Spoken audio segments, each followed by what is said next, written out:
O Partido dos Trabalhadores, sabedor de sua queda de popularidade e elevadíssima rejeição no seio da população, busca fortalecer a narrativa da regulação das redes sociais, muito mais com o objetivo real de censurar do que, de fato, ajustar. O Brasil enfrenta desafios enormes e, segundo o senador Mourão, o governo atual tem deixado a responsabilidade escorregar pelas mãos. Em um discurso direto e contundente, ele alertou sobre a falta de direção, a perda de conexão com a realidade e o impacto disso na vida do povo. Não foi um ataque, foi um alerta. Um chamado à reflexão sobre o que está sendo feito, ou deixado de fazer, no comando do país. Bom dia a todas as senhoras e os senhores que nos acompanham pelas mídias, em especial o povo do meu estado, do Rio Grande do Sul. Subo a essa tribuna hoje, presidente, para alertar sobre a difícil situação que o nosso país está enfrentando. O governo Lula III não acabou, mas de fato deixou de existir. Para quem ainda se lembra dos governos Lula I e II, hoje não mais reconhece o atual mandatário do país. O que atualmente se vê é um presidente da República quase figurativo, vivendo muito mais da fama e do conceito conquistados no passado, à frente de um governo que ainda não acabou no tempo, mas que há tempos abdicou completamente de atuar no complexo conjunto de responsabilidades e funções que vão desde a implementação de políticas públicas, passando pela gestão dos recursos e culminando com a representação do Brasil no cenário internacional. O governo do Partido dos Trabalhadores está tão perdido e descoordenado que não enxerga uma luz no fim do túnel, seguindo imobilizado face aos graves desafios e problemas nacionais. Na defesa e justificação do vazio de poder, falou-se muito que este governo enfrenta problemas na comunicação. Acabaram trocando a cabeça da SECOM, lá colocando um marqueteiro consagrado. Mas talvez o principal desafio não esteja na forma de comunicar, mas se efetivamente existe alguma coisa a ser comunicada. Lula sempre foi do povo, mas hoje sua voz não mais encontra esse povo. Suas declarações equivocadas e negativas viralizam nas redes sociais, criando um verdadeiro ranço na população em relação ao governo. Lula e a maioria dos seus ministros protagonizam um verdadeiro circo de horrores, onde fica patente a incapacidade de liderar, orientar e controlar as atividades do país, que segue como um grande transatlântico à deriva. Em verdade, a esquerda, que hoje está encarregada da condução do país, ficou inebriada com as benesses do poder, constantemente viaja mundo afora e gasta de forma desmedida, esquecendo-se de trabalhar minimamente para promover o bem-estar social, o desenvolvimento econômico e a segurança nacional. No campo ideológico, Lula e seu governo abdicam de qualquer pragmatismo e racionalidade para formar fila e aplaudir as barbaridades de uma pleiade de ditadores mundiais, colocando o legado e a tradição do Itamaraty na lama. A recepção a Maduro no Brasil, os posicionamentos contra Israel, o anti-americanismo infantil, a concessão de asilo a corruptos, as críticas contra a Ucrânia e outras gafes moldam esse cenário lamentável. No campo político, vê-se a fragilidade, a fraqueza e a falta de articulação do governo em relação ao poder legislativo. Sem capacidade de interlocução efetiva no Senado e na Câmara, o governo segue refém e imerso na lógica perversa do troca-troca de emendas por apoio político e, mesmo com isso, não consegue fazer avançar suas pautas. A corrupção, verdadeira chaga que denota o subdesenvolvimento de uma nação, voltou a transitar livremente no Brasil. O roubo dos aposentados do INSS guarda nos valores da fraude somas astronômicas. Mas, pasmem, o ministro demorou a cair e, em seu lugar, foi nomeada outra pessoa do mesmo ministério. Não há ninguém preso, há indícios de suborno e o governo não faz a mínima ideia de como vai pagar as pessoas lesadas. Por isso, não querem uma CPMI. E agora, se não conseguirem evitá-la, buscarão a todo custo obter o seu controle. Pois sabem, senador Girão, que 2026 é logo ali. E um erro nesse assunto pode ser fatal. A pauta anticorrupção, verdadeira vitória nacional vivenciada neste século XXI, foi completamente abandonada. E a prova maior foi o verdadeiro enterro da Operação Lava Jato, certamente o maior case anticorrupção dos últimos 100 anos no Brasil.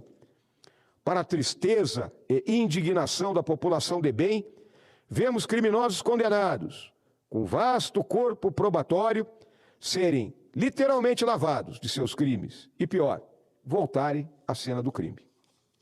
O Partido dos Trabalhadores, sabedor de sua queda de popularidade e elevadíssima rejeição no seio da população, busca fortalecer a narrativa da regulação das redes sociais, muito mais com o objetivo real de censurar do que, de fato, ajustar. A sanha é tão grande que fazem o governo protagonizar verdadeiros fiascos internacionais. O recente escândalo da fala contra o TikTok e a favor da censura das plataformas digitais materializa a obsessão em reprimir e censurar. Mas o despautério não acaba aí. Temos ainda o lado tragicômico da disputa da autoria da gafe diplomática. Primeiro era a fala da primeira-dama, depois do presidente. E agora a primeira-dama reafirma que foi ela. E, em recente reunião da Comissão de Relações Exteriores, o nosso chanceler disse que nada disso aconteceu. Qual é a verdade nisso aí tudo? A gestão ambiental, que foi tão atacada no governo do presidente Bolsonaro, hoje prova que tudo pode piorar, e muito. Vemos as queimadas e o desmatamento avançarem a passos largos, atingindo índices históricos, e os gestores das instituições que tratam do assunto seguem tão mudos quanto seus antigos porta-vozes internacionais. Onde andam as Gretas e os DiCaprios da vida? A má gestão e a absoluta inépcia para gerir a economia são outras marcas registradas do atual governo. Na área econômica, a arrogância e a resistência da equipe petista em ouvir especialistas e economistas que recomendam correções de rumos são uma constante. Cegos seguem caminhando rumo ao precipício, misturando teimosia à velha crença fisiológica das esquerdas que não admitem que seus caminhos possam estar equivocados, mesmo que todos os sinais indiquem o contrário. Ontem, na apresentação do primeiro relatório bimestral de receitas e despesa, vimos a tentativa de bloqueio e contingenciamento de 31 bilhões, mas não para zerar. É 31 bilhões para ficar com 31 bilhões negativo, ou seja, o déficit hoje está em 62, 63 bilhões de reais. E aí, buscam um novo imposto, aumentar o IOF. A reação noturna do mercado levou que hoje pela manhã recuasse na proposta que havia sido apresentada. Isso mostra claramente que decisões são tomadas sem pesar os prós e os contras. É um processo decisório nunca visto na história do Brasil. Como soldado, vejo que falta ao governo do Partido dos Trabalhadores, dentro do Palácio do Planalto, aquilo que chamamos de um Estado Maior, com um chefe e assessores capazes de aconselhar e até mesmo se contrapor ao presidente da República quando necessário. A Casa Civil nesse governo ficou absolutamente travada, pois estava mais preocupada em blindar excessivamente o acesso ao presidente do que fazer sua real missão. Fruto do diagnóstico acima descrito, o governo não tem apresentado novos projetos, novas marcas e entregas significativas que efetivamente impactem na vida da população de forma concreta. Pelo contrário, a percepção do povo é que o custo de vida aumentou e o governo não age para melhorar a situação.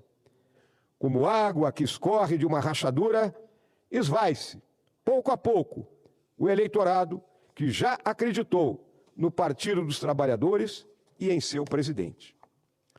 A narrativa do golpe impossível, criada com o apoio explícito de uma parcela do judiciário, que esqueceu que a balança é equilíbrio e não uma balança de açougueiro ladrão. Esqueceu que a espada é para dar força à decisão e não um chanfalho velho. Essa narrativa serve para gerar a grande cortina de fumaça com que buscam esconder a incompetência governamental. Mas lembremos, estamos falando da esquerda, que sempre admirou ditadores, visto agora a presença do nosso presidente com a pletora dos ditadores mundiais na cerimônia dos 80 anos do fim da Segunda Guerra Mundial, protagonizada pelo ditador Putin. Essa esquerda que sempre admirou ditadores e agora busca retirar a direita do páreo da forma mais vil e rancorosa. Não economizarão munição para prender adversários, destruir reputações e criar medo em nosso campo político. Por derradeiro, vemos que o presidente Lula, aos poucos, chega ao ocaso de sua trajetória política e ele sabe disso. Mas o seu séquito, que em verdade só tem apreço à democracia no discurso, sabe bem que as eleições de 2026 são o centro de gravidade de seu projeto político e que deve ser preservado a qualquer custo. A esquerda sente e sabe que vai perder. Fraca, com o governo travado, sem rumo e sem projeto, debate-se desesperadamente, pois sabe que é quase impossível corrigir rumos e que, para isso prosperar, precisam de algo que não têm, humildade, e de um acesso à sociedade, que perderam há algum tempo. E, com isso, preferem morrer abraçados em velhas e mofadas ideias. Pobre Brasil. Temos, no próximo ano, a oportunidade de corrigir esse rumo e, novamente, colocar na presidência da República alguém devidamente comprometido com o destino manifesto do nosso Brasil, de ser a maior e mais forte democracia ao sul do Equador. Obrigado, presidente.